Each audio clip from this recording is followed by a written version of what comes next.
Hello and welcome to the episode 28 of the Roll Jump Media podcast. I am joined once again by my co-host Jose and Luis. And joining us for the first time is a special guest, Cassandra. She's going to be out in the wings. She's making her debut, so that's going to be a different change for the podcast, but we'll see how it goes. It'll go well, I'm sure. All right, what we're going to be talking about this week. We're going to be talking about next gen consoles advertising. We're also going to be talking about game reviews, AOC on Twitch, the Uncharted movie, October 28th Nintendo Direct Mini, Fire Emblem game localization, video game delays, and the Assassin's Creed Netflix series that was just announced. But before we get into all of that, we're going to be talking about what we've been playing. So, guys, you already know the drill. Let's go ahead and get into it. Yes, so I'll go first. So well, compared to last week, I think I've been playing less games this time around. Um, I think I've only been playing Apex most of the time. I started getting into that again. My dog. Yeah. Um, I mean, um, I'm satisfied with what I've been playing. But yeah, like I wish I could say I've been playing Mario more. But having one Switch, um, and then Pokemon taking over a certain someone's time, it's been hard to play Mario. Okay, Um, so you have limited access to the Switch right now. yeah, so that's why I think that's why, yeah, it kind of opened up to me playing more Apex. Um, so yeah, I've been playing some of that. Um, what else? The 2DS. I played a little bit of Samus Returns. Metroid Samus Returns. Not enough though. I haven't really been focused too much on my 2DS, but I had some a couple of hours in Samus Returns. And Nice. what else? And well, I guess yesterday we played some some games in the stream. And Dead by Daylight, pretty cool experience with the game. I Stop decided the to. cap. Stop the cap. Sarcasm. We played some Dead by Daylight Mobile. It was kind of trash. Yeah, Like yeah. the game itself. I'm sure if we had like a stable game going, it would have been fun. Um, but I don't know, like the mobile version of that game, it's not the best. To say the least. But yeah, but we played a little bit of that, and then we played some Mario Kart, and you can never go wrong with Mario Kart. So we need Mario Kart 9. Anyways, that's all. All right, cool. Thanks, Luis. Jose? Right. So for me, well, like Luis mentioned, it's kind of the opposite for me. I've been getting more into playing the Switch now. You called Um, it too last week. You're like, once this drops. yeah. Well, it started with the Pokemon DLC. So I went back into that, um, and I actually had a good time with this one. The last DLC, the Isle of Armor, in my opinion, was kind of weak, um, a little bland. But this one really, I don't know. I think it did improve some things. And I actually had a lot of fun. I still haven't completely passed it. I still have some legendaries to catch, but there's this one feature, the Dynamax Adventures, that I really like. I really enjoy. Um, so yeah, that took up some of my time. And then yesterday, Pikmin was released, Pikmin 3, and it arrived yesterday. So I played a few hours of that. Um, And I had already played the demo, so I transferred like the data to the actual game, so I was able to continue off from where I left off in the demo. And and yeah, it was fun. I mean, I've been waiting for that game since like its announcement, so Mm-hmm. I'm glad it's finally out. Yeah, I actually pre-ordered the game like 3 days before the release date. I procrastinated on that, but it got here, so that's good. That's what counts. Um, Right. and then Animal Crossing, of course, that's always a constant. Um, I've been logging on every day just to get the candy for Halloween. Um, Today's the big day. Finally get to use it. Um, so yeah, I've been playing that. Right now it kind of slowed down a little for me because I had already gotten all the Halloween recipes. Um, so there wasn't really like a lot to do. So I just went in to, do the basics, talk to my villagers, buy the candy. Um, but yeah, I'm excited to see what November brings. And like Luis mentioned, last night in the stream we played Dead by Daylight, which I think we only played like one game, one full game, or at least I only played one full game. I think I don't remember. Right. But yeah, they need to improve the mobile version, obviously. Um, but it was fun. It was all right. And then Mario Kart, of course. So that's pretty much it. All right. Cool. So as for me, I'll start off with what's been consuming my gaming time, which is Apex Legends.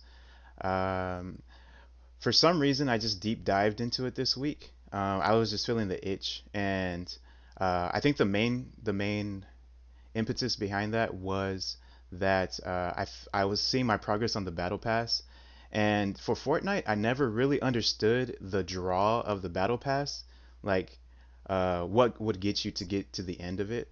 But with Apex I'm kind of seeing what it's all about. If you enjoy, it's about enjoying the game. So if you enjoy the game enough, you're going to want to keep playing it. And if you want to keep playing it, then you have incentive to get the battle pass, because if you get to a certain enough level, you have enough premium currency through the battle pass in order to get the next one for free, or not for free, but you've earned it because you purchased that battle pass and got to a certain point. And just that sense of reward that you get just for accomplishing that kind of just keeps you going.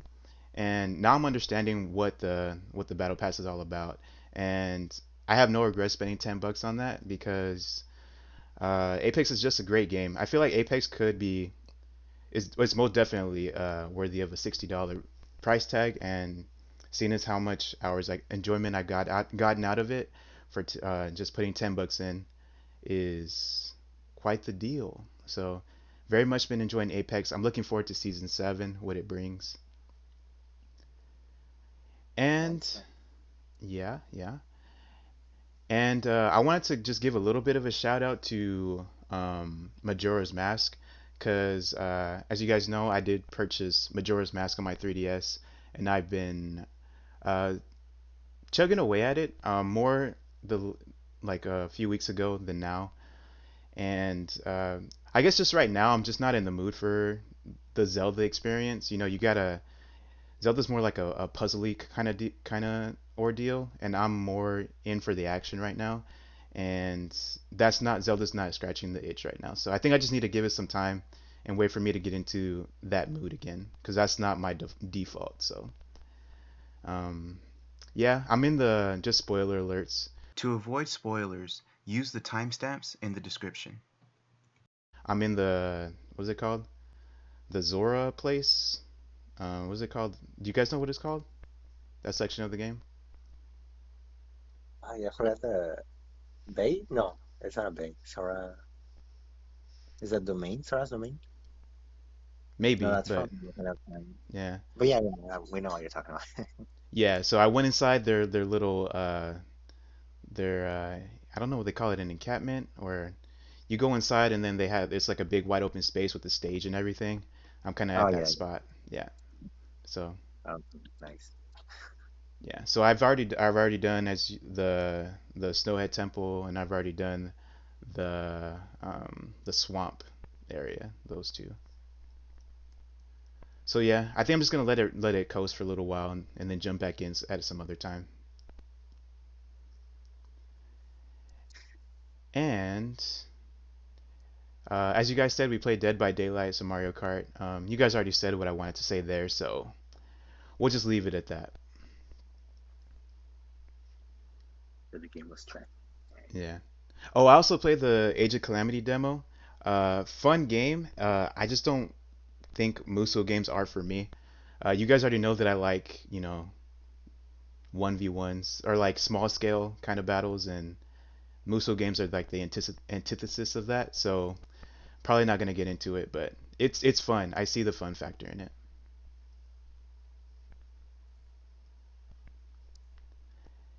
And I wanted to pass it over to Cassandra if she wanted to shout out anything she's been playing for the podcast.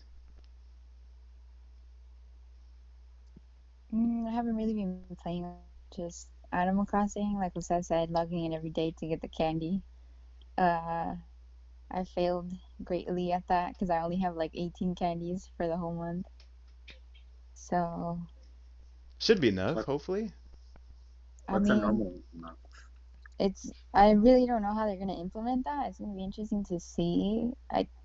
I, I heard you're gonna get like furniture or something, right? I think Jose mentioned that. I don't know. Is Jose the Resident Evil, the resident Animal Crossing person, the go-to, the point man now? I He think probably he was playing more often than all of us. I think so. Yeah. so what does the candy do? What?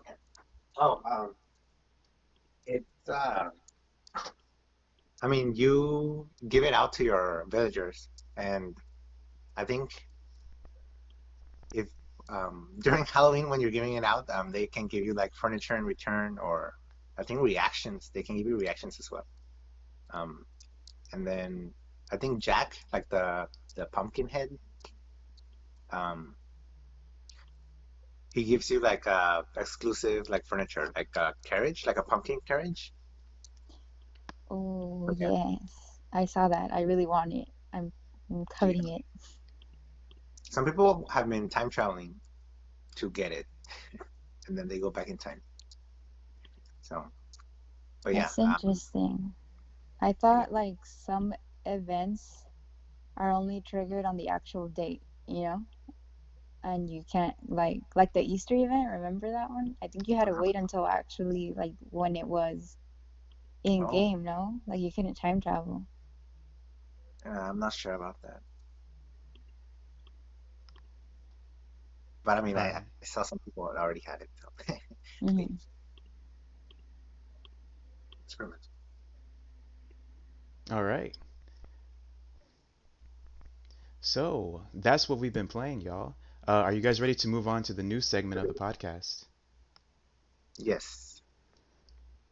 Okay, so the first thing I wanted to bring up was, or is, next gen consoles advertising. So as you guys know, the PS5 and the Xbox Series X and S, they're going to be coming out very soon, like in a couple weeks. And both Microsoft and Sony have been ramping up their advertising push. So what Xbox has been doing, they've been doing demonstrations. They've been showing the quick resume, where you can have different games queued up at one time and you can switch between them within seconds. They also been sending influencers like Snoop Dogg Xbox Series X fridges. So the fridge looks like the Xbox Series X, and you know that that's been memed for a while now. So they just kind of embraced it. Power your memes is something that I've seen.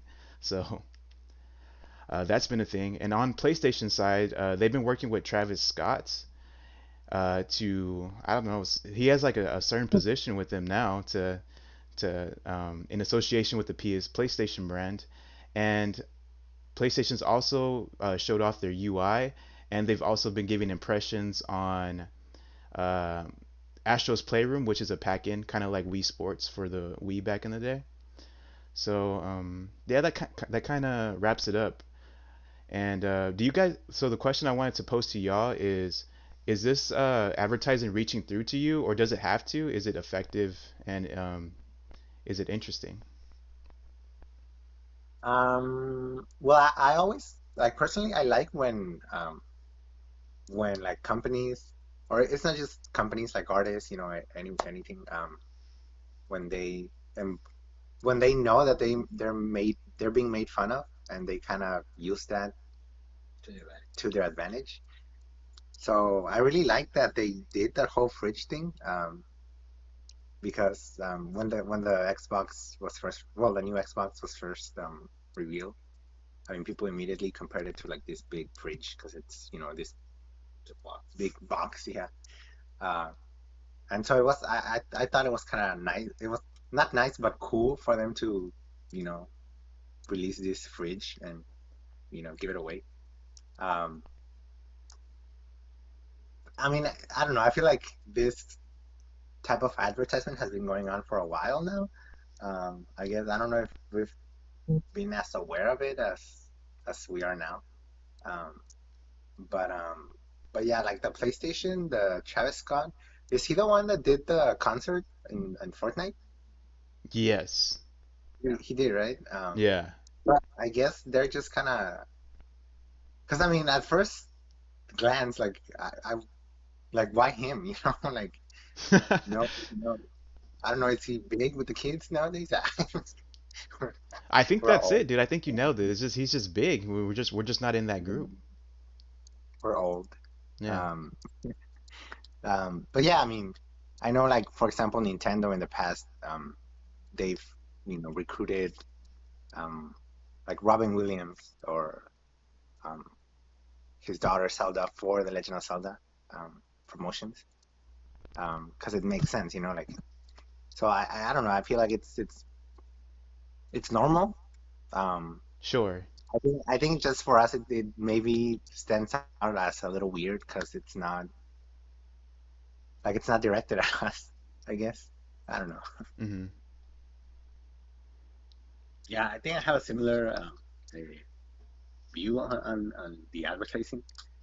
I feel like advertising for gaming has always been pretty strange. The other day I was looking at videos like old commercials for video games, Hmm. and then, I don't know, and some of the advertising for especially Sony, it was weird. It was like I think they wanted to separate themselves from like the kid friendly Nintendo, and they wanted to go like all edgy, more adult Sony back in the day. And I guess they were dealing with like some more like Like an serious identity crisis or something. something like that, I guess. But yeah, I think like Jose said, it's appealing to like the meme generation, um, and I think it kind of works. And at this point, though, I think with all the, I think people are forced to decide which console they're gonna buy. Because they are getting expensive. They are getting more expensive. A lot of people can't afford to get two. Can afford to get both. Sorry. Okay. Yeah. And Yeah. Yeah. at this point, so close to launch, like I feel like a lot of people have made up their minds on what they're gonna buy. So I don't know. I think at this point it's just them doing their advertising. It's I don't think it's too. Well, I mean, I guess it convinces people to buy it, or encourages people to buy their console. But I don't know. I feel like it's just putting their name out there and doing it for the memes. Yeah, I think it's yeah, I want to emphasize the encourage part because the Xbox Series X fridge thing, you're probably not going to understand it fully unless you're kind of in the Right. the gaming bubble. I mean, I guess that's they have their bases covered because they gave it to Snoop Dogg, and Snoop Dogg just covers just a wide audience, as well as other people that also got one. So yeah, I think they're covering all their bases, and it's not something for me, I suppose, and I guess it doesn't have to be at the end of the day, because I'm already in. Right. Yeah, They gave Snoop Dogg a fridge. yeah, they gave Snoop Dogg a whole fridge. What they did? Yeah, I I didn't see that. yeah, and there's also, if I'm not mistaken, there's green lighting inside. Oh, that's cool. It's all decked out, super cool. And I they're giving mean, one away, no, on Twitter or something, like a year ago. yeah, that's what I saw that announcement. Yeah.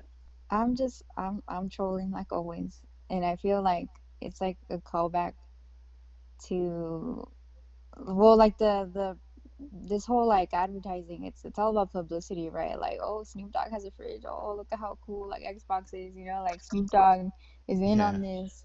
And it's like a callback to like when Sega was like, I'm like the cool version of video games for kids. I'm not like Nintendo. Nintendo is for like Right. for babies. right. Yeah. Um, That's sort of. Yeah. but like you said, like if you're not in on the like the gaming memes, like how would it be received by someone? Or even worse, like sometimes kids hate um like when memes are used by like a brand, by like a corporation, Hmm. and like it feels inauthentic. It just feels like, oh, look at them, they're like joining the bandwagon or something like that. Yeah. It just Mhm. like I'm pretty sure you guys talked about this already, but like have you seen like the corporate Animal Crossing islands? No. Oh yeah. Yes. Yeah, Yeah. yeah, exactly. I know what you like the Oh, Joe right, right. Biden thing. Yeah, yeah, Yeah, yeah. Yeah. like the Joe Biden one, like that. I mean, I don't know who that's for. Like, what's the audience there? I guess some people really did get excited about the Joe Biden island, but I even saw one like an ad like I'm not gonna give that company publicity or nothing, but it was like some random company, and they were like, come to our island and experience, our product or our Yeah. service, something like that. So it's like these random brands, and they're just trying to be like relevant. I mean, with the Xbox, it's different because the meme was directly about the shape of the Xbox, right? Right. Yeah. But I don't know. I feel like to a certain point they're like pandering, and it's like, okay, when is this funny, and when is it just like, oh, look at this corporation trying to be hip? Yeah. Well, I mean, I think Travis Scott, like that whole, because like you said, like the Xbox, it makes sense because the memes were directed at Xbox, so it's like, okay, well, here's a fridge.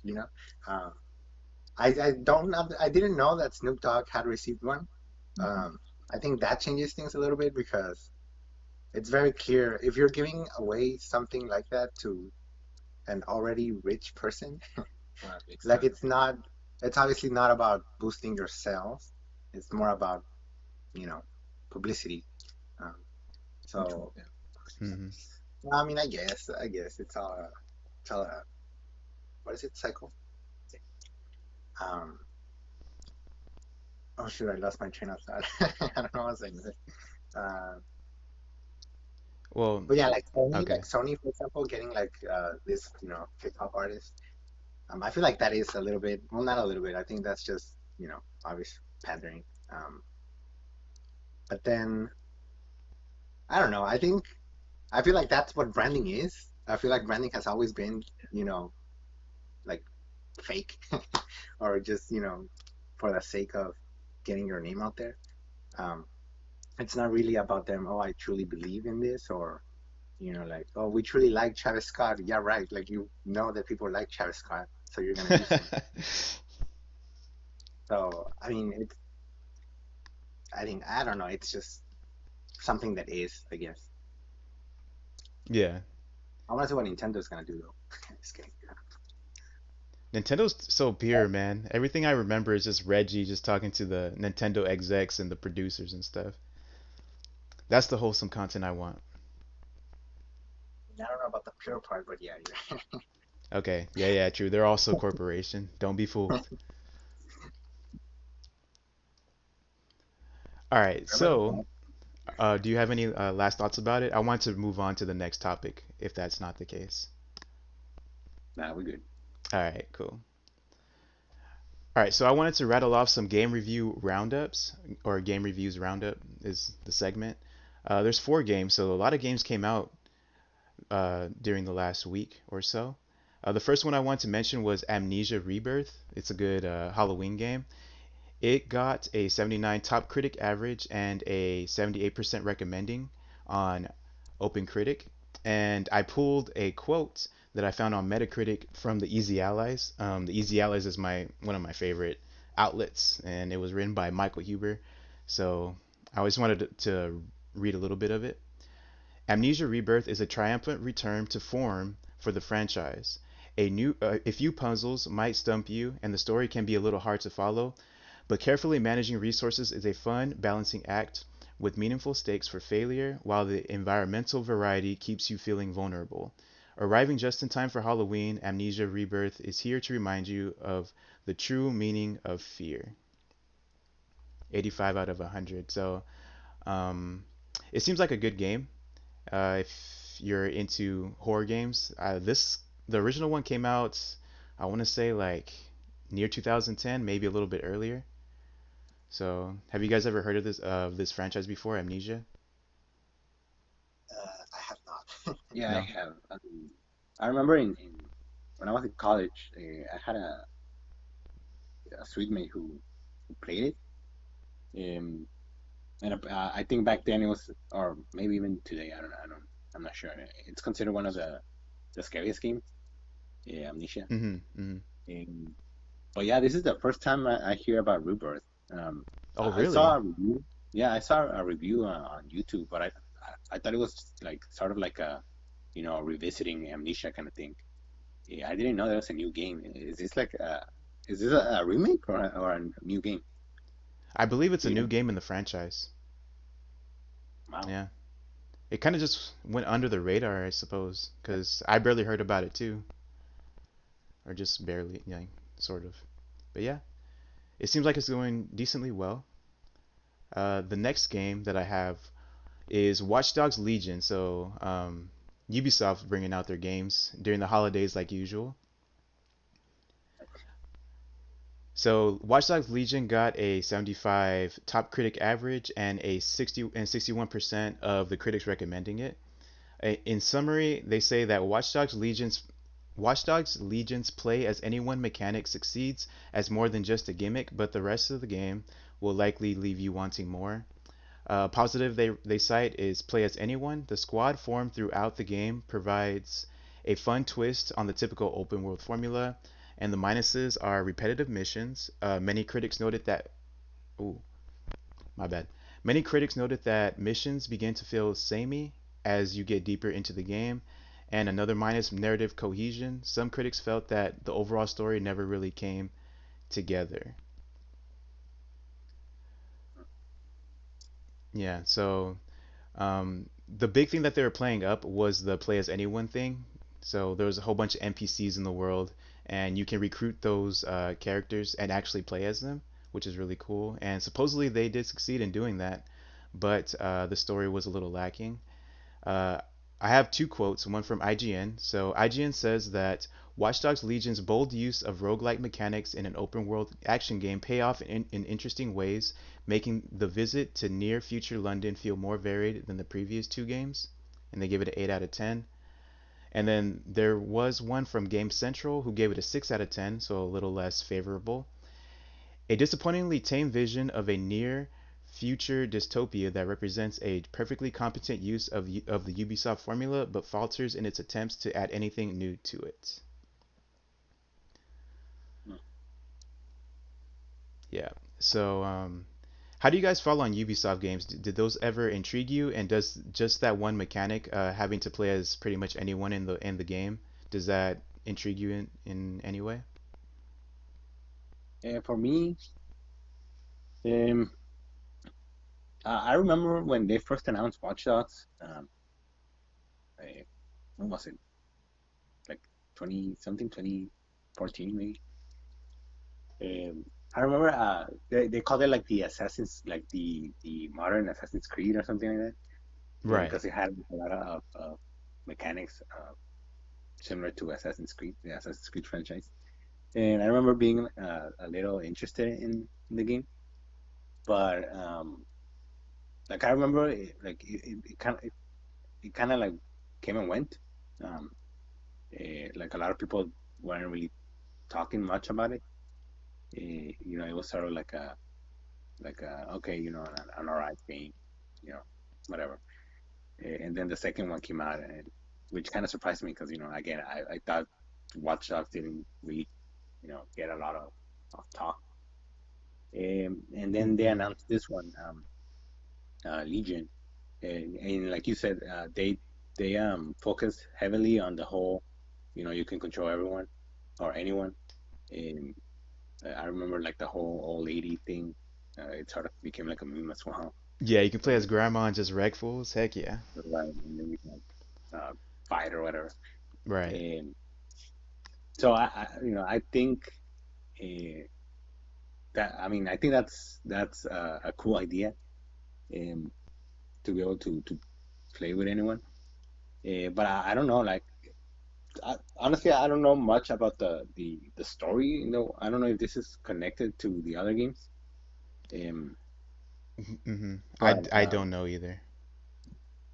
I don't know. I don't know. Like I was thinking, I don't know if having so many characters and being able to control anyone, like it, like does it, you know, how can I word it? Like because most games has like a main character, a central character that you play and you connect with and so on.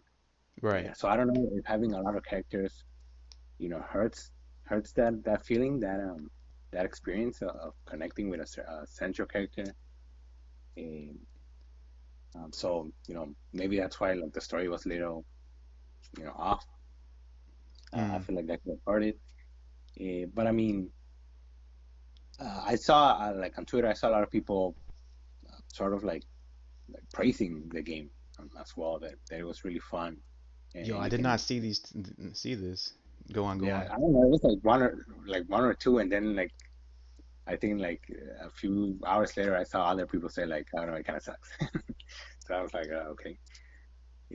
Yeah, it's pretty But I mean, divisive. yeah. Hmm.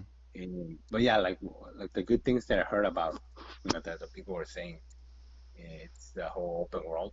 That it's, I guess it's fun to explore the world and do things in this world. But Hmm. that's pretty much it. I didn't really hear positives regarding the story, eh, like certain mechanics. And it was just sort of like praising the open worldness of it. Yeah. So I'm not sure how I feel about this game. Uh, but yeah, like I said, I was interested in when I first heard of Watch Dogs, but over time it's just kind of like, It's kind I of don't know. waned. Yeah. Yeah. I've heard that. Well, I heard other people talk about it, and you do, from what I heard, make a character, but I'm not sure how central that character is to the story. Hmm. And I do have two, because two introduced a Marcus, which is he was a new protagonist at the time, and he was African American. It was set in like San Francisco, and it was kind of refreshing to see that, and I picked it up, and it was a really good game, and that's a lot of people's favorite, the second one. Yeah, that's what I've heard too. Yeah, so I've actually never really played it too much, but I do plan on it, and I don't know. That's what I had to say about it, but the reviews Yeah. speak for themselves. So, all right, let's go ahead and move on to the third game, which is Ghostrunner. Luis did put me on Ghostrunner like what was it, like a couple months ago, Luis? Yeah. I asked you if you had heard of the game because I felt like it could be a game that you were interested in. Yeah. Um, I think I didn't write down the score. I think it was a 83 on OpenCritic, and I do have a quote from another Easy Allies review. Um, This is what it says. Ghostrunner is a challenging yet fair adrenaline-fueled escapade of violence and speed. Running through the streets, jumping off walls, and cutting through enemies is a lot of fun, and there's a rush of satisfaction when you finally overcome a challenge. Some parts, like its story, could be better, but what it offers in terms of gameplay is nothing short of greatness. It may take a bit to settle in, but when everything clicks, you'll feel like a badass in no time. 85 out of 100. So that's from Brad Ellis, and um his tastes are kind of like in line with mine. So what he says, I kind of That's it's pretty much what I'm probably gonna think too. Yeah. This is for So Upton? No. what What happened? is it for? Ghost Runner. Ghostrunner. Oh, right. Yeah. Yeah, I saw again on Twitter. Who was it? I think it was Imran Khan. Um, he he was saying like how like similar to what you just said that it could be tricky getting used to the game, but like once you're like in the flow and once you get the hang of it, like it's really cool. It's really you feel like a badass with your sword. Yeah, like the review said. Yeah. Yeah. So I don't know. Like I remember seeing that trailer, and like I said, I showed it to you Hmm. because I thought, you know, it's a first person, uh, game, You're like a katana wielding cyborg in first person. right? The hell? Assassinating Yeah. people, It's and up my alley. I, You're right. I remember like looking at it, and it looks pretty cool. But Yeah. yeah, I haven't seen any gameplay since that trailer. So I mean, Yeah. it's cool. It's cool that it's doing well. Yes. And the last game that I have that we're gonna go over, the Dark Pictures Little Hope. So these are the same people that brought us like Until Dawn and Man of Medan. It's a trilogy, right? Well, the what's it The called? Dark Dark, Pictures. Yeah. Dark Yeah. Pictures and trilogy or anthology or something. Anthology. That's right. The Little Hope, or Little Hope, it has on PC. It got a 73 on Metacritic, and I have a quote from WCCF Tech. Um, They said that the Dark Pictures anthology Little Hope takes the supermassive games formula and improves on the previous outing, Man of Medan, in so many ways, with a more interesting story, a strong set of characters, the masterful building of atmosphere, and more. If you're going to be left on the edge of your seat while playing through the story, or you're going to be, the excellent branching narrative as well as multiplayer options also increase the gameplay value exponentially. This still isn't perfect. The sloth-like movements of the characters can be annoying later on, and some QTEs are annoyingly cheap, but this is still a brilliant game, one I would recommend to anybody. And some other outlets, they were a little bit more critical of the game. Game Skinny mentions the lack of quality of life features that it introduces, and IGN describes the game as a bit of a slog. So 73 on Metacritic. It seems like it's doing decently well as well. So no duds on this list completely. So another That's kind of good. like Halloween game for everybody. Yeah, I kind of missed this one as well. Like, I didn't really hear much about it. Yeah, yeah. It kind of flew under the radar too, but hopefully it does well, and then the next one they improve on it even more. Yeah. All right. So the next topic that we're going to be talking about is AOC streaming on Twitch on October 20th. So AOC, Congresswoman, she streamed on October 20th Among Us to get out the vote. Other popular streamers joined her in, playing Among Us to get out the vote, as well as Congresswoman Ilhan Omar. And it garnered a lot of views, like hundreds of thousands of views, people watching concurrently during that time. It was a sight to behold. I just wanted to ask, what did you guys think about it, and did it have the intended effect, do you think? Um, I enjoyed it. I'm not really a big like watcher or a viewer of streamers. Um, but obviously, when I heard that AOC, Congresswoman AOC was gonna stream Among Us, um, I went in just to see. I was expecting to just be there for like what 5 minutes. Because again, I'm not really big on that. I kind of get a little bored of watching other people play. Um, but it was surprisingly fun.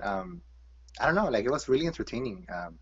And you wouldn't really, I mean, typically you wouldn't expect that from like a, politician. Um, but yeah, I don't know, it was really engaging, especially since you had like different streamers come in and kind of play with her, play with them, both Congress women. Um, and I mean, Among Us is pretty big right now, so I think that added to like the um, just the attention it garnered. Um, it was, partly due to that it was Among Us. Um, as far as having the intended effect, I'm not really sure how to answer that.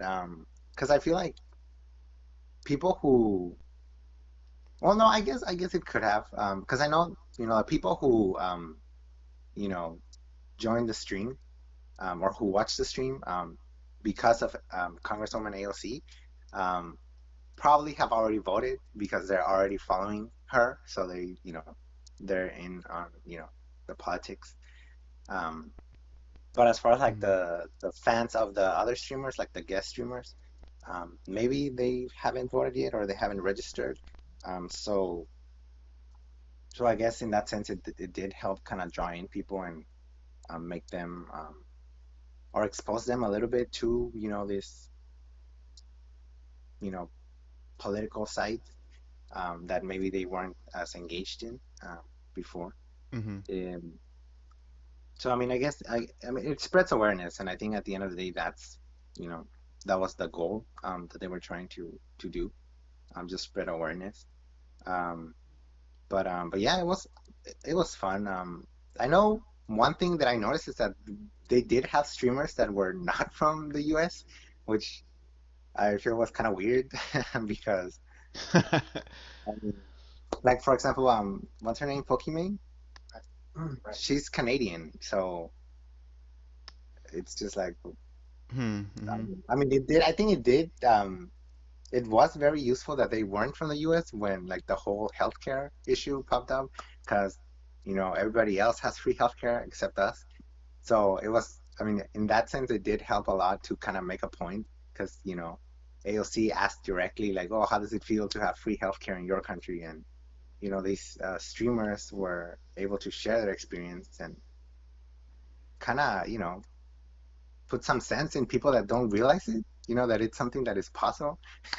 Anyways, I'm not gonna enter into it. Got you. But yeah, I No, think I but think I think that was really good.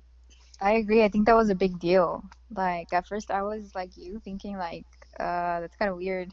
Like Yeah. she's like a US congresswoman but she's like streaming with people from like Canada and like I think the UK or something. Yeah.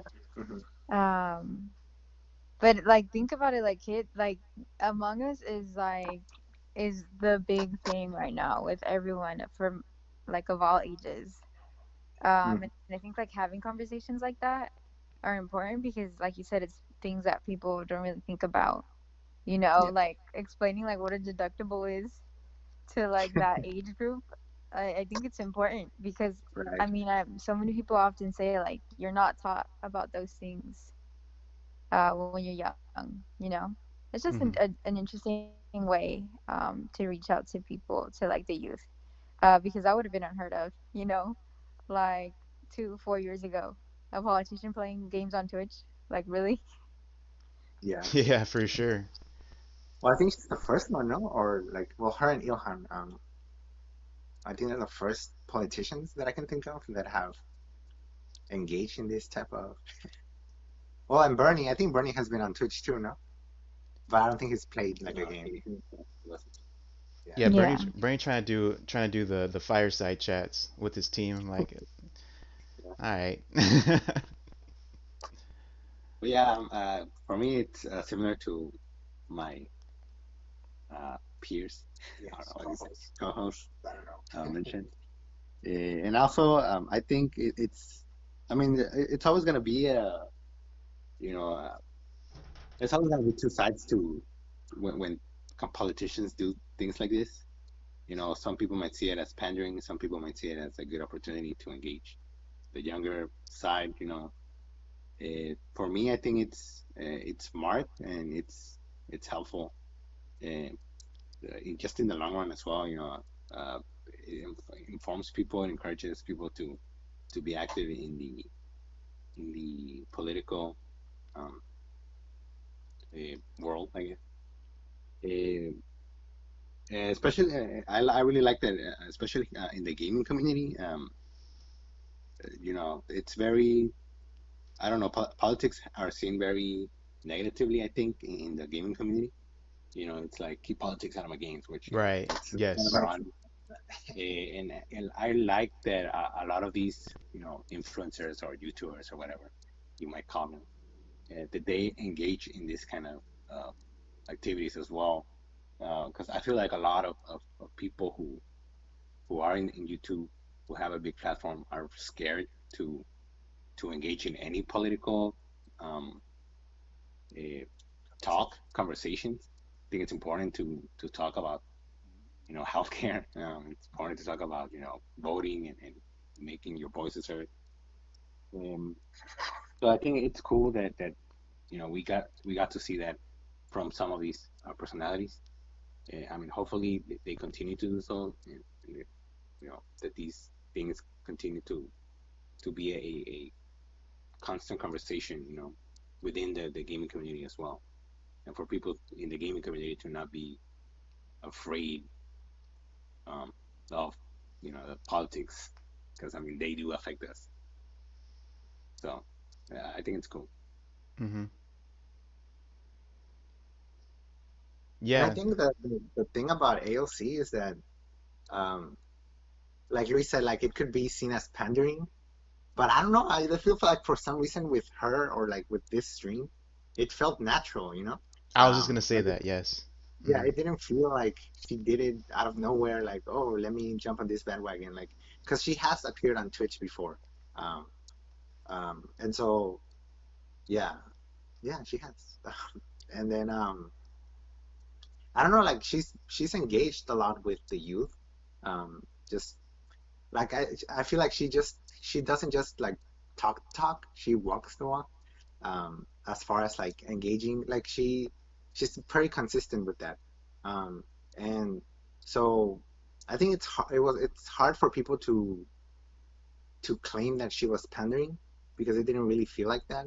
Um, for her to go on Twitch and talk to these people and say, "Oh, you guys can call me AOC, Pence can't," like that's very, like it's very, how do you say, like not intimate, but it's very like normal conversation.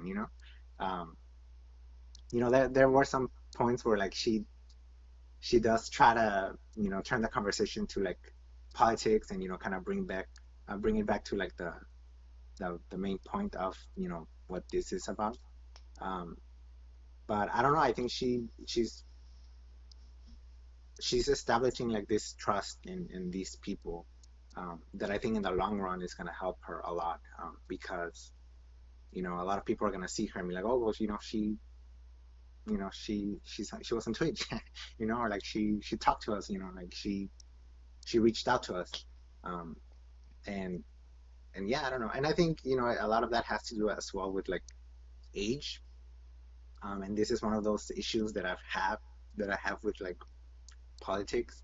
It's just a lot of our leaders are very, not, I don't want to say old, straight up old, but they're very well, they are, I guess. um, and so it's very hard to kind of relate to them, or it's very hard to the views that they have don't reflect the youth views. um, and so I feel like with AOC, like she's younger, she's more in touch with you know kids' interests, or she tries to reach out, and I think that says a lot. So yeah, I don't know. I think it was really good. As far as like spreading awareness, but also just to kind of establish or like help AOC become this um, I don't know, politician that I guess people can trust. Right. If that's her goal as well. The moral of the story is that gaming is for everyone. That's right. Yeah. No, but And I agree. yeah. And yeah, I don't know how it is being a being in Congress or whatever, but I'm sure like um her appearing on Twitch is not like people are going to be talking about it, probably not in the greatest of lights, like it's not done. And she might catch some flack on it, like with some like stares or whatever from other people, but like at this point, like who cares, this she knows that um she needs to get in touch with everyone, and what better way to get in touch with the youth than through something like Twitch. And it shouldn't have that stigma associated with it, like um only certain people or certain topics should be talked about, because as long as we treat everything with its due diligence and not be antagonistic to each other, we can talk about pretty much anything. Yeah, and I mean it's our world is changing. It's more digital. It's more. I mean the I don't know, technology has grown a lot. So I feel like keeping politics in those terms of like, oh, like don't associate with like who put those rules, like who said that that's not allowed. Obviously there's, if more politicians start doing it, there is going to be a lot of questions about whether, okay, are you doing this because you're pandering, or is it genuine? Like, is it coming from a genuine place? But I feel like, I mean, it shouldn't, like you said, Ray, I mean, it shouldn't be limited, to, I don't know, like, I don't know what it is. What's the, um, it A shouldn't be certain limited to what we have done already. She's trying something new, and I think hmm that's refreshing. Yes, sir. All right, that was a great discussion, and we're Free gonna health, keep. What happened? free healthcare. Free healthcare for sure. Heck yeah. We're gonna keep the train moving with something that's related to video games. Uncharted and Tom Holland. Y'all ready to talk about this? We didn't get to talk about it last week. Yeah. All right. All right. So the Uncharted movie finishes production after more than a decade in development. This is from Entertainment Weekly on from Nick Romano. Development of the Uncharted movie began as far back as 2008. Um, in 2020, we figured out, or not too long ago, that Tom Holland is in fact Nathan Drake. Mark Wahlberg is going to be Sully, which is also a really big character. Other actors include Antonio Banderas, Truth or Dare's Sophia Ali, and Chilling Adventures of Sabrina's Tat- Tati Gabrielle. So those are some just actors that are also going to be in the movie. What are your thoughts about the Uncharted movie, and yeah, just your thoughts in general about this? I think I mean, we still haven't seen any of the movie, any trailer. So, I mean, we have yet to see what it is gonna look like. Um, but I mean, from the first time I played the Uncharted games, like it feels like one of those games that, like, okay, it could be turned into a movie. Obviously, movie adaptations of video games have not had a very good streak. So we'll see what they do with this one. Um, but it does seem, I do like that. I mean, obviously the characters are the same. Um, you know, you have Nathan Drake, Sully, etc. Um, but this is a much younger Nathan Drake than the video games. Um, so I feel like it's gonna be a new story, and I guess that makes it exciting, hmm because it's not just gonna be like a straight up, adaptation of the first video game. I mean, the first game in the series. Um, so it's gonna bring something new. I'm assuming it's gonna be canon. I'm not sure. Um, but um, but yeah, I'm excited. I know Tom Holland. When they first revealed him, I was a little hesitant because I thought I immediately think of Nathan Drake as the Nathan Drake that we see in the games. Like a 30-year-old dude, Yeah, a like little I don't know, like grizzly. someone. Uh-huh, exactly. Hmm. So when they cast Tom Holland, I'm like, okay. Um, but seeing him in costume, the picture he tweeted out, um, I mean, he does look the part. So, and I mean, obviously, he's very, um, he's got that personality that Nathan Drake has. That type of humor as well. So I can easily picture him as Nathan Drake. Um, but then there's some casting choices that turn me off from the movie, and that's all I'll say. All right. But before we get into all of that, we should probably do a summary of what Uncharted is, you know. Okay. And so like Uncharted in general is like so Nathan Drake he's a oh Cassandra, do you want to know about it or you want to just go in blind? I should probably ask you first. Like the gist I of mean, Uncharted. I'd like to know, I guess. Okay. So the gist of it is that Nathan Drake he's a fortune hunter. So he goes after like long lost treasures that other like bad people are also after. So he's kind of like a his he and his band of people go after it while a whole like army or like a whole association goes after it at the same time. And there's always conflict going on in the game, and there's a narrative centered around that. So in this case, it's going to be I don't want to get into all that, but that's kind of just the gist of it. It's not too what do you call too dark. It's more of a lighthearted adventure, so you're not gonna get a very dark story, I would assume. But it's a fun time. It's a worthwhile narrative, I would say, that Think can of be like told. Indiana Jones without the hat.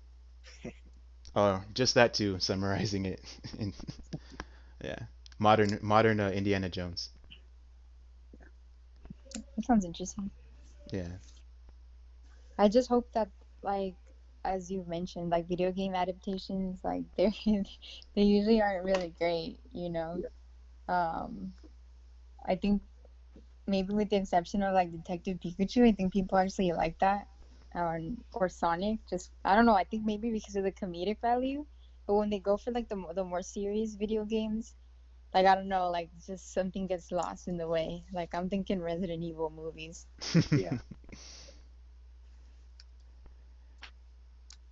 Um, I don't know. I have good faith, high hopes. I don't know.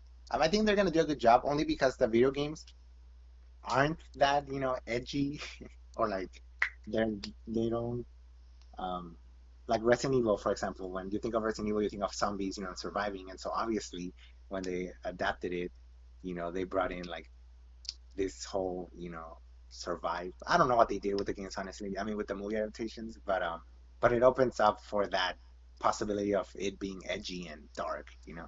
Monster Hunter is another one that's, anyways. Oh no. But then, but with the Uncharted series, I feel like, especially like I think that humor is what kind of brings it down, um, and it's easy, I guess, to make it more um, lighthearted, like Ray said. And I think Tom Holland's, I mean, he's been in Spider-Man. We've seen his what is it, comedic um, chops ability. Mhm. Um, I think that I think that's perfect for the kind of vibe that Uncharted has. Um, and I mean, as knowing that they casted Tom Holland, that makes me feel like they are not going that down the let's make it edgy route. You know, so. But I don't know. We shall see. I don't know, dude. I keep thinking about Prince of Persia. Oh, okay, okay, And okay. how Jake Gyllenhaal is a good actor. And, that movie kind of like whatever. That's a video game adaptation. But But yeah, why do you say it wouldn't be edgy because of Tom Holland? well, because like I feel like they casted Tom Holland because of how he's known, I guess, in other roles, or like what he's played in other roles. Um, and so if you know what Nathan Drake is like, and you see Tom Holland getting cast, you kind of connect the dots in what they're trying to convey, and like what they're trying to depict. I'm not saying that it's not gonna be like serious or like I don't want to say edgy because I don't think it's edgy, but there are some serious moments in the series. Hmm. But like I feel like, do you get what I mean? Release and rate. If you guys have played the games, like do you Nathan guys Drake get is what? pretty much Peter Parker, like adult Peter, like a more adult Peter Parker. Like he's very, I don't know how to explain it. Like It's kind of sarcastic. It's kind of yeah, like a, think of like a Ryan Reynolds, but not brought down Not like that crazy, yeah. yeah, not that. It's not. Like a toned I, down Deadpool, but just like I don't know. yeah, I don't know how to explain it, but I don't know. Like Tom Holland, I feel like fits that. You know. Yeah, he fits it. He fits it. well, I think it's more of like it speaks. I think it shows. It's not so much about like the casting. It's more about him accepting the role. You know, Hmm. because I mean they casted Mark Wahlberg. And All right. That's is what that I'm like a worried good about. I am. decision? I mean, it's like Oh, they're probably just okay. casting because they're well known, and Mark Wahlberg is one of the highest paid, actors.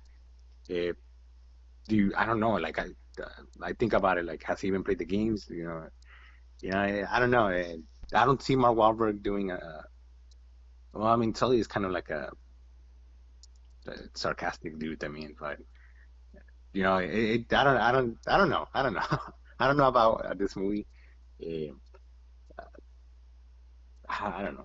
We'll I think see, I Tom. guess. I think Tom Holland will do great. Mark Wahlberg has a lot to prove to me that he can be Sully. Yeah. Yeah. I'm going to refrain from saying anything Okay. about him. Yeah. Mira, hang on. Yo even do mira cómo But I think it's fair. We're all pretty very excited for this movie. Yeah. Just to see what it becomes. I mean, hopefully they don't mess it up. Same. But overtake it though. Okay. A real quick news story that we couldn't get to last week. The original Fire Emblem, called Fire Emblem Shadow Dragon and the Blade of Light, is getting localized. This is from Mike Minotti from VentureBeat. The game is going to be coming out December 4th, and this is a little quote I got about the release. Along with an English localization, this Switch version of the first Fire Emblem includes rewind, fast forward, and bookmark features. The digital version will cost $6, and it will only be available until March 31st, 2021. Nintendo is also releasing a physical collector's edition for $50 that includes goodies like a replica NES cart, a map, and an art book. Are any of you interested in picking this up for $6 or the collector's edition? I am. Right? Well, I mean, because that's where Mark comes out, right? I think I so. believe so, yeah. Yeah. So, I mean, it's a game that the U.S. has never seen. Um, and I mean, the only Fire Emblem, Fire Emblem game that I've played is Three Houses. Yeah. But that was a good game, and I mean, I want to see what like you know the what the first game was like. So, I mean, I'm interested in playing it. Same. Um, I honestly don't know what Nintendo is doing though with the whole limited release stuff that they've been doing. I'm kind Um, of tired of commenting on it, to be frank. yeah, it just doesn't make sense to me. That's why I corrected you in the pure when you said pure Nintendo. Right. Um, I don't know. There's just some very weird marketing strategies that they're doing lately. Um, I don't know. I don't agree with it. But I mean, yeah, as far as like the game, I feel I'd be interested in playing it. I don't know about you. I'm with you, Jose. Thank $6? $6, but it's Hmm. old school. It's old school. you. Like I saw some like gameplay, and I don't know. Like I don't know if I would really get into it. It looks very outdated. Broaden your horizons. Just do But I mean, if it. I can, I'm willing to give it a try. For sure. Before we get into the Nintendo Direct Mini Partner Showcase and the last news story, I want to acknowledge some video game delays that happened since our last podcast. So the first one, the most high profile one, I would say, is Cyberpunk 2077. It got delayed to December 10th, so not too far, but we have to wait a little bit longer to see Keanu Reeves and everything else in that game. I can wait though. A Far tragedy. Yes, yeah. Far Cry 6 got delayed to Ubisoft's next fiscal year, April 21, at the from between April 2021 and the ending of March, before the end of March 2022, or between that time frame. I got that detail from Jeff Grubb on VentureBeat. Destruction All Stars got delayed to February 2021, or got moved. I'm not sure if it was delayed, and it's going to be included in PlayStation Plus for 2 months. That is from the PlayStation blog, Pete Smith. And Tom Clancy's Rainbow Six Quarantine got delayed to Ubisoft's next fiscal year as well, between April 2021 and March 2022. And I got that from Tanner Deadman from comicbook.com. Um, yeah, I just wanted to point those out real quick. Do you guys feel any type of way about this one, just in case? you. I'm just a little surprised. I don't know if if we've had this many delays before, like around the same time. Um, what? No. So I feel like, um, I mean, I think a lot of that might have to do with like the whole pandemic going on. I think it kind of messed up like the development of these games. Um, so we shall see. I Hmm. don't know. Well, for Ubisoft, Ubisoft had delayed a lot of their high-profile games. They were supposed to be coming out like in 2019, or like before April hit of 2020, but they delayed it to like this this year. Like Immortals Phoenix Rising was supposed to come out like February of this year, and it just Mm. didn't come out. So yeah, games do get moved a lot, but definitely COVID probably has a factor in these delays. Okay, Nintendo Direct Mini Partner Showcase. You guys ready to hear everything that was included in that showcase? Yes. All right. So a Nintendo Direct Mini Partner Showcase happened on October 28th, and these are all the games that got information or information was conveyed about these games. The first one was Bravely Default 2, that is coming out February 26, 2021. Story of Seasons, Pioneers of Olive Town, coming out. Well, I'll just say the game names. Surviving the Aftermath, Immortals: Phoenix Rising, Bakugan Champions of Vestroia, Grifflands Nintendo Switch Edition, Tropical 6, Hitman 3 Cloud version, Control Ultimate Edition Cloud version, No More Heroes, No More Heroes 2, Desperate Struggle, and No More Heroes 3, Part-Time UFO, and Hyrule Warriors Age of Calamity Demo. So, did you guys catch this Nintendo Direct Mini Partner Showcase? And was there anything particularly interesting that you wanted to talk about? Well, um I missed the showcase. I didn't see it live. Um, but the one thing that I do want to talk about is the Age of Calamity demo. We didn't download it. I feel like we're not gonna download it. We're just gonna wait for the game to come out. Um, I have Purist. heard some, I have heard some criticisms on the like the frame rate drop and all of that. Um, I mean, that's not something that I care about much. Um, but there were some what is it like a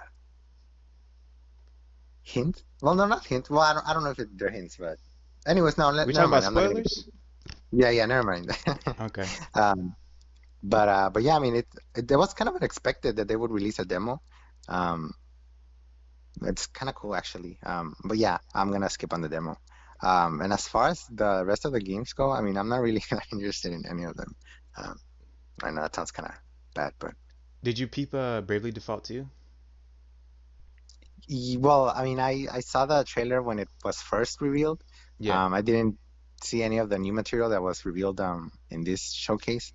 Um, I mean, I haven't played the first one, so I'm not really that engaged with this one. Um, so I don't know. I don't really have much to say about that. Yeah. I know it's a really popular. Well, like it has its following. And I mean, I know that people have said it's a really good game. So I don't know. I might give it a try eventually. I hear you. Yeah, Anybody for else? me, I did watch trailer, the presentation. Right. But yeah, Bravely Default, they're basically it's the same. Uh, what's it called? Developing group that developed Octopath Traveler. So I know it's. I remember when Octopath Traveler came out. People were saying that it was very similar to Bravely Default, the Bravely Default games. And I don't know, just looking at it, it's really cool. It looks really good, and I'm interested in that game. Um, what else? The No More Heroes. They talked a little bit about No More Heroes 3, and then they mentioned that both both the first game and the second game were coming out on the Switch. Yes. Uh, It's out right now. yeah, Pretty it's out cool. right now. I'm really interested in those games. It's one of those games that I hear a lot of praise for. Especially the first. Well, the first one back in the I think it came out in the Wii. Well, no, both came out in the Wii, right? I know the first one Um, came out on the Wii. but yeah, I always hear people say that it's a crazy game, that it's a really good game. Some people put it as their, some of its favorite game of theirs. Hmm. So it's definitely a game that I've been wanting to try, and to have it on the Switch finally, it's really cool. I only wish it came out like in a physical version, because I like physical games. But if we don't get like a physical uh, um, copy of the games, Hmm. I'll probably just get the digital ones and play those before the third one comes out. Um, and then Age of Calamity, the demo, I think it's really cool that they released the demo. I feel like uh, we didn't really need what's it called, like more footage of the game. I think they've shown plenty for people to to decide if they're interested or not. But I mean, releasing a demo, I think it's really smart as well, for people to get the feel of what kind of game it is. For those who haven't tried the Hyrule Warriors games, Hmm. um, so I mean that's cool, and it's cool that that your save data can transfer to the game if you decide to get the game. I think that's the best way to go. And but yeah, I mean it's pretty solid presentation, pretty solid direct, and it's Yeah, the last one too. Well, it's the last one of the year, so that's right. I just yeah. wanted to point out what I found kind of the most interesting was the cloud versions of Hitman 3 and Control Ultimate Edition. Like that's gonna be you're gonna be streaming those games from the cloud. And from what I heard, Control Ultimate Edition plays well, pretty well, or even well on the Switch. And I don't know how they're making that work because I heard the Resident Evil 7 one, they tried it in Japan, but it didn't pan out all the way to like other to expand. So Mhm. just hearing that it works well, man, I don't know. That could be an avenue for a lot of the big games to come to the Switch until, Nintendo decides to to upgrade their Right. console. Hmm. Yeah. But yeah, any more hot takes or comments about the showcase? I didn't see it, but I'm excited for Age of Calamity. It should be good. Heck yeah. When are we gonna get an actual directo? That's the question.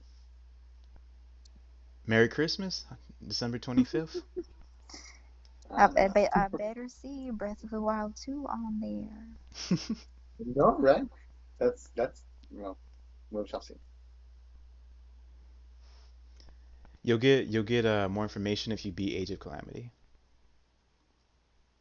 I feel like maybe that's why they've been keeping quiet because maybe they might um yeah, like I feel like maybe the Age of Calamity story um has something to do with the sequel. It might. But Do you think You, so? you never know. I I think mean, so. I mean, it's I supposed to don't be know. a prequel to Breath of the Wild, so Yeah, but I've seen like a lot of theories. You know how they like tease this one character, who's like a in a like this hooded character. Um, I don't know. A lot of people are like theorizing that this character could be in the sequel. Um, Did you say hooded character? Are we talking yeah, about like Kingdom Hearts? no, Oh, this is Age of Calamity. Right. okay. But I mean, I don't know. It's just a theory. Okay, theory. Okay. All right. So I didn't mean that okay to sound dismissive. That was pretty. No, That was a good tidbit. I appreciated that. yeah. All right. So the last story that we have, it's a quick one. Assassin's Creed Netflix series was announced. This is from Nicholas Raymond from Screen Rant, and there's pretty much no other information about it. There's going to be an Assassin's Creed Netflix series coming out, and we did get a movie like in 2016, but I wasn't a big fan of that. So I'm putting my hopes on this Netflix series to be good. Yeah, I know that they've been doing. I know they announced like the Resident Evil series as well. So I don't know if that's a good sign that Netflix is investing in like these game adaptations. um, but I know that a lot of people like The Witcher. I mean, that's not a video game adaptation, but um, I mean, I guess it was received pretty well. So hmm I don't know. I have faith in Netflix, but we shall see.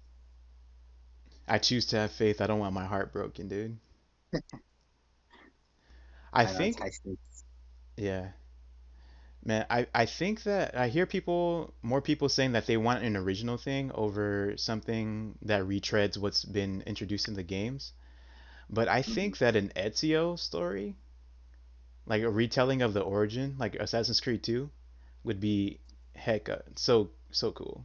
Like the setting's perfect, what is it? Like Renaissance, like the Italy, like in the 1600s or so, 1400s. I forget when it takes place. Like I think it's 1600s.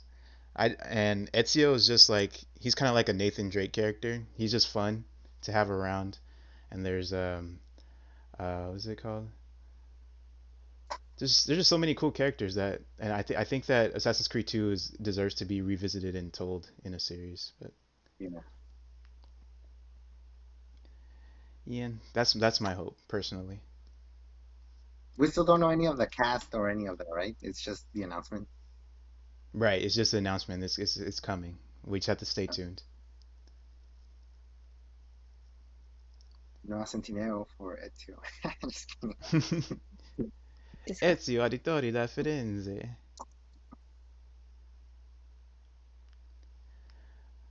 Okay. Well, that's going to bring us to all of our news for this week. That brings us to Pass or Play. We do have Cassandra on the cast this time, so I'm going to explain it to the best of my ability once more. For Pass or Play, we take a quote from the back of a game box and we present that quote to everybody else. Based on the quote, you have to try to guess what the game is and if you would be interested in playing that said game. Okay, sounds good. Alrighty. So I have one, and also Jose, you have one. Is that correct? Yes. Yes. Okay.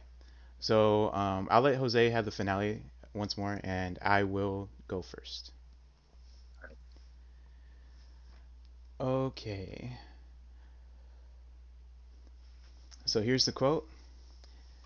A massive explosion rips through 6 blocks of the city, killing everyone in its path except you.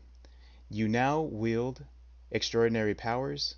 Will you use them to save what's left or destroy it all? It's an open world adventure. You can climb and interact with anything. You can discover and learn evolving powers, and you have the choice to play as a hero or anti-hero.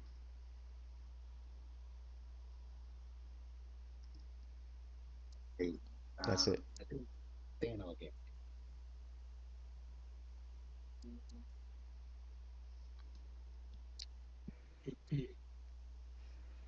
Okay, so based on that, I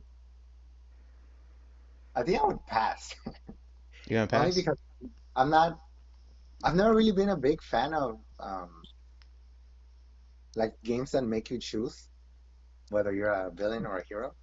Okay. Um, I feel like I don't know, like if I'm gonna be the villain, make me the villain. If I'm gonna be the hero, I feel like it's Commit. just too many options, you know?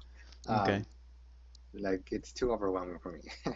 Um, but as far as a game, it sounds very familiar, but I don't think it's, I don't think it's Infamous because I think you already used that last week. Um, or Infamous 2. What other game I is think it? it's Infamous. Do you think it's Infamous? It's one of the Infamous games. I feel like. Oh, okay. So I was like right on the um. So yeah, I think I'm gonna pass, and sure, I guess I'll say Infamous 2. Okay. Uh, for me, uh, based on the game that I think it is, I'll probably pass. Okay. I tried Infamous as well, and I don't know. I wasn't really a huge fan of that game. Mm, so yeah, I probably pass on that one, Chief. I feel you. I would probably try playing it and then get bored. And like I feel like if I'm not invested in the story enough, and if it's too hard for me, I just I'll just leave it honestly. And That's yeah, I fair. have no idea. I have no idea what that Yeah, would be. I hear you. Yeah, it's not my most inventive pick, but I did present Infamous 2 last time, and you guys hit it kind. I know. Did Luis say Infamous 1 or Infamous 2? I said Infamous. Okay, yeah. So it's the first Infamous rather than the second one. I thought it was different enough in the description to probably throw you guys off, but y'all sniffed it out. So yes, the first Well, Infamous. I think Infamous is like what the hero villain, no? Or is there like another game that's like very known for that? Mass Effect. Mass Effect? Yeah. Hmm. Not more of a hero villain, but more like a Paragon Renegade, they call it. Uh, okay. All But right. yeah, So shout out. wait, so you played those games? Like you passed them fully? I feel like I Infamous? did pass the first. No, I did not pass the first one. I did fully pass the second one, probably twice or almost twice. Okay. All right, your turn, Jose. Here I go. I'm gonna blank out some things as well.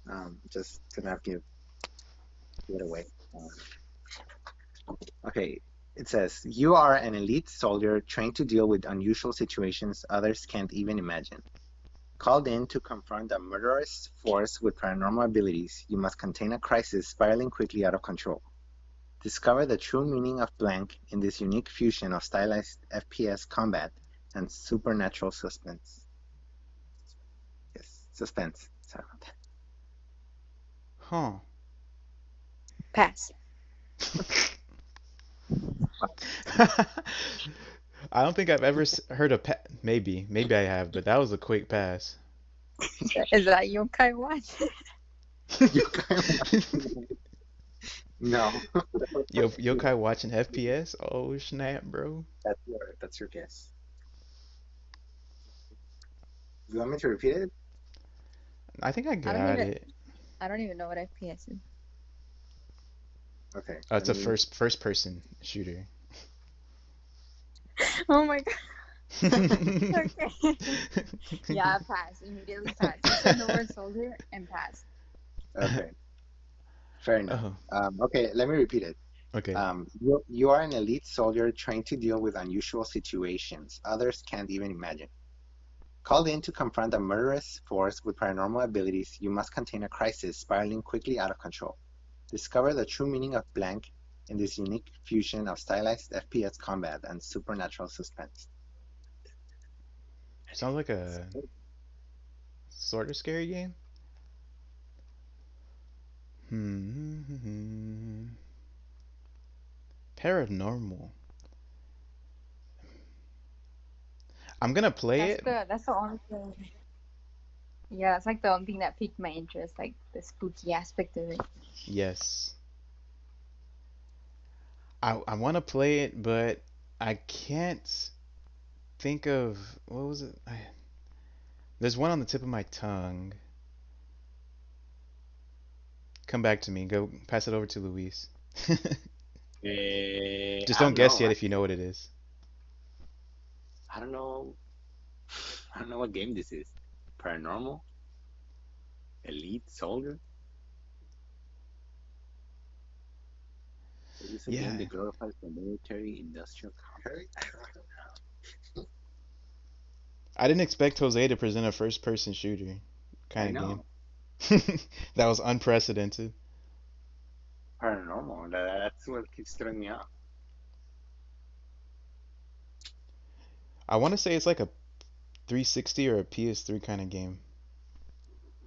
I feel like those kind of games released during that era. But I don't know if Jose would pick a PS3 or Xbox 360 game. He's too uncultured. I don't think so. I didn't mean it like no shade. Nah, I'll play. I'll probably play. Me It too. sounds intriguing enough. I usually, wait. No, uh, I don't know. I like first-person shooters, I guess. Um, Wait a minute. Is it Doom? I was gonna say Fear. There's a series called Fear. I don't know if that's right or not, but that's gonna be my guess. Yeah, I'll play though. I don't know what it is though. Yeah, What can my my guess shoot? is Fear, and I'll play too. All right, so one pass and two plays. So it actually is Yokai Watch. Just kidding. It's Fear. It It is? is Fear. Yes. Yo, I nailed it. Oh snap! You got it. Check me out, dude. I haven't actually played that game, but I remember those magazines that we would get, Game Informer. Yeah. I think there was like a section on this game, and I read like the article and like the premise of it, like really intrigued me. So I went and like I did like a whole search on the game for some reason. I was really Look at fascinated by this it, guy. and I did like Wikipedia, and this was like I don't know. Is this the game where like the final boss is like your like a woman? Yeah, but I don't know if it's like the daughter or I don't know something like that. I don't know. It was something very weird. Something. Mother? Yeah. Yeah. And I don't know. I've been really intrigued by that game ever since. I don't know. I've never really played it, but you know, lives rent free in my Yo, mind. what a pull. Wow. That's a highlight. That's a highlight, Jose, in that pull. Thanks. Yeah. And you guys. So, Awesome. All right, well, that's going to bring us to the end of our podcast. We have been Roll Jump Media. We do this podcast, we aim to do it every week. at the end on the weekends. And if you want to watch the podcast, you can catch us streaming it live on our Twitch channel, or you can go to YouTube on our Roll Jump Media page. We also have an official website, and we're on most social media, so you can just check us out there as well. For any of you that have watched, thank you for watching. And to my panelists, do you have anything to say before we head out? Thank you for tuning in. Till next time. Keep gaming. Awesome, awesome. All right. Thank you.